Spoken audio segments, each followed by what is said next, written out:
አሁን መንግስት ይኸው ገፋ አድርጎ ይህን ሽፍታ ይህንን በአማራ ስም ህዝብ የሚነግድ እንዲዋጋ መከላከያው ስራውን እንዴት አደርክ? እግዚአብሔር ይመስገን። ስምህ ማን ይባላል? ይልማ ጨርቆስ። አድራሻ የት ነው? በባሶና ወራና ወረዳ ጉደበረቅ ቀበሌ። መልካም። በብልጽግና ያለ የስራ ኃላፊነት ምንድነው? በብልጽግና ያለኝ የስራ ኃላፊነት የመረጃ አሰባሰብ ነበር። የመረጃ ስብሰባ። መልካም። የስርዓቱ አገልጋይ ሆነ የአማራን ህዝብ ለማጥፋት ምን ተልእኮዎችን ተወጥተሃል ወይም አስፈጽመሃል? ንግድ በማስመሰል በየመሃል አምባም እየገባሁ በናስም እየገባሁ እየሰለልኩ ብዛታቸውን ለማወቅ ምን ያህል ኃይል እንዳላቸው እነሱን እያሰባሰብኩ ያው ለብልጽ መረጃ አቀብያለሁ። አዎ የፋኖች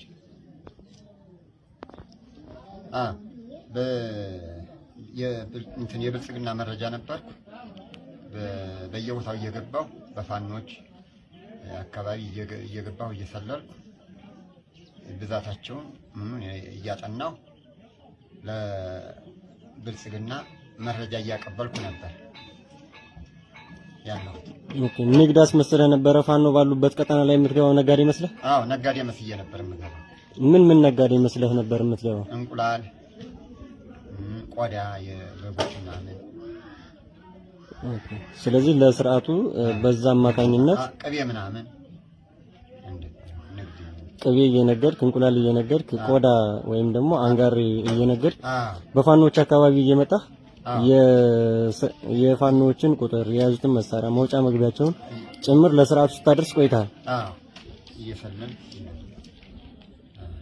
ሰሞኑን አንተ እንደተያዝክ ምናልባት በቀን መቼ መሰለህ?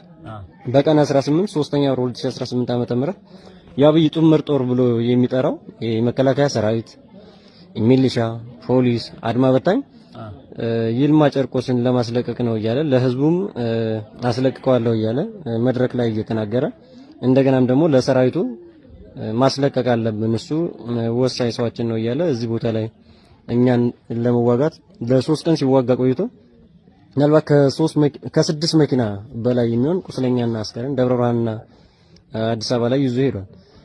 ምን ከዚህ ከመረጃ የተለየ ምን ስራ ብትሰራ ነው እሱ አንተን ለማስለቀቅ ይሄን ሁሉ ወታደር ነው ብሎ የሚለውን አካል አምጥቶ ያስፈጀው?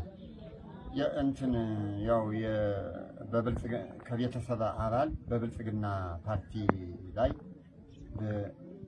በአስተዳደር ላይ የሚሰራ ወንድም